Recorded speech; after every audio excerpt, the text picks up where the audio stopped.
All right, so another subject that obviously is near and dear to our hearts is Palmer amaranth. And so these are just some shots from around Mississippi. I've been showing this picture all winter. This is on the new Mississippi River Bridge at Greenville. I actually live in Arkansas, so I drive across the bridge every day, and was real proud of the big new wide bridge. When I'd stop and wait for tractors going across the bridge, doesn't matter if somebody has a wreck, you can just drive around them now. But after about, I don't know, this is in April or so last year. The bridge opened in August the previous year, so the bridge has just been open about 7 or 8 months. We had pigweeds growing out of every expansion joint on the bridge. So right there, I don't know, that's probably, it's over 100 feet off the ground right there. So this thing, wherever it gets a little bit of dirt, it's going to germinate and start growing. Tom and I were driving up to Missouri last fall. We were coming right through the middle of Memphis, and there was one growing out of a crack on the side of I-55. So they're everywhere. They're in town. I mean, it's bizarre, all the places that we see pigweeds growing, and I know y'all are the same way as well. But this is the status of Mississippi right now. We have 31 counties. Basically every, if not every row crop county in the state, every row crop area in the state has pigweeds or resistant palmer in it. There's 31 counties that are glyphosate resistant. We also have 27 counties that we know of that are ALS resistant, and probably more than that. So I put this together a couple weeks ago. We were up at Tunica at that conservation conference, and Tom and I were driving down the road, and a consultant called me and said he saw pigweeds up in the field. That was January the 31st. So I went back home and pulled up the weather data, and that would be that little blip on the chart right there. The soil temp got well up into the 70s, so we know that, you know, my kind of rule of thumb is if it gets warm enough to plant cotton, it's warm enough for pigweeds to come up. But what we have seen the last 3 years, I know, ever since 2010, that we've had some warm spells in February or early part of March, and the pigweeds have really come on and started growing. This is last week. I know one day I was in the field last week raking some plots, and it was almost 80 degrees. So, excuse me, I'm sure there was some came up last week as well.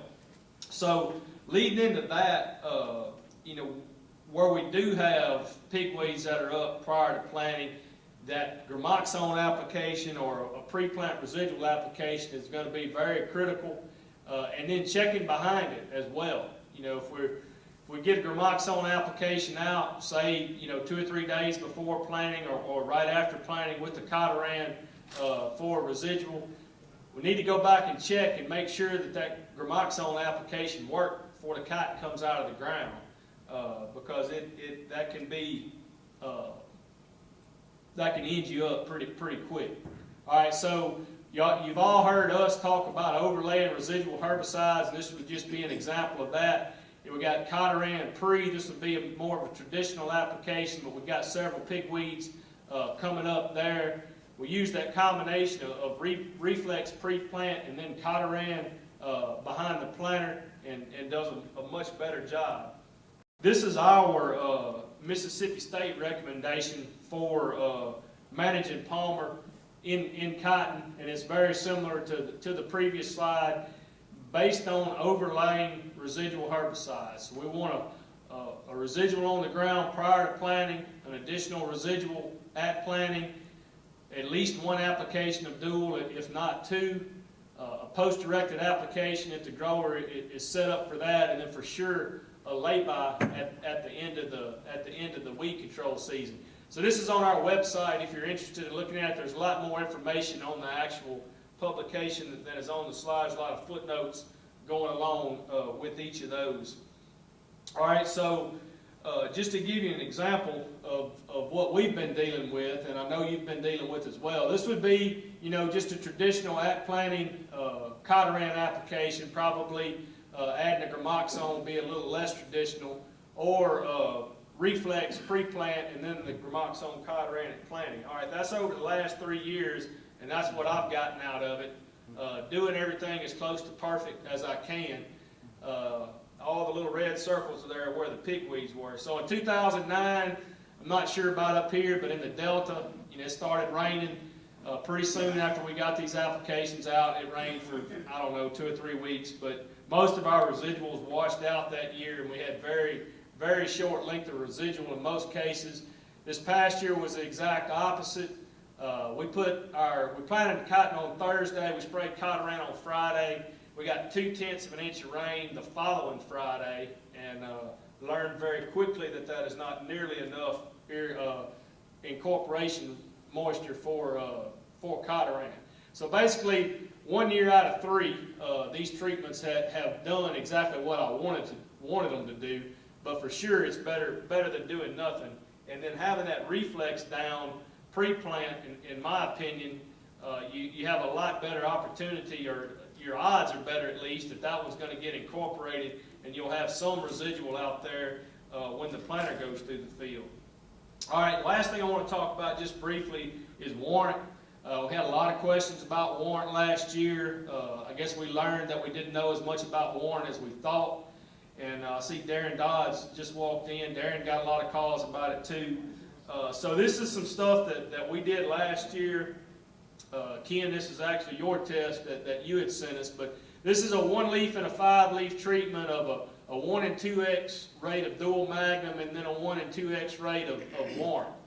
All right, so that 1-leaf application, injury ranging from 6 to 10% with both of those rates of dual and warrant, with no difference between them. There is some difference at the later application. We got about 3% injury with the 1x rate of dual, and then about 11% injury with warrant, which statistically was different. This is 7 days after the application.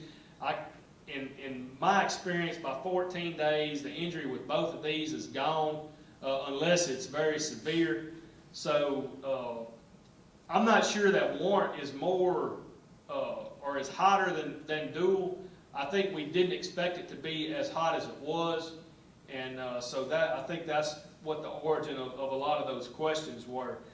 Control-wise, it seems to work well in most cases. I think, what I tell people is if control with dual magnum ranges from 80 to 95%, say 14 days after the application for residual control, then warrant's probably going to range from 70 to 90%. If one of them gets to be a little less consistent, in my experience, it would be the warrant. But from crop safety aspect, I have not seen the tremendous amount of difference in my plots that we have at times in some grower fields. All right, so these are just some pictures showing the difference. I doubt it's going to show up very well on the screen. It looks pretty good on the computer. All right, so that's all I got, Chris. All right.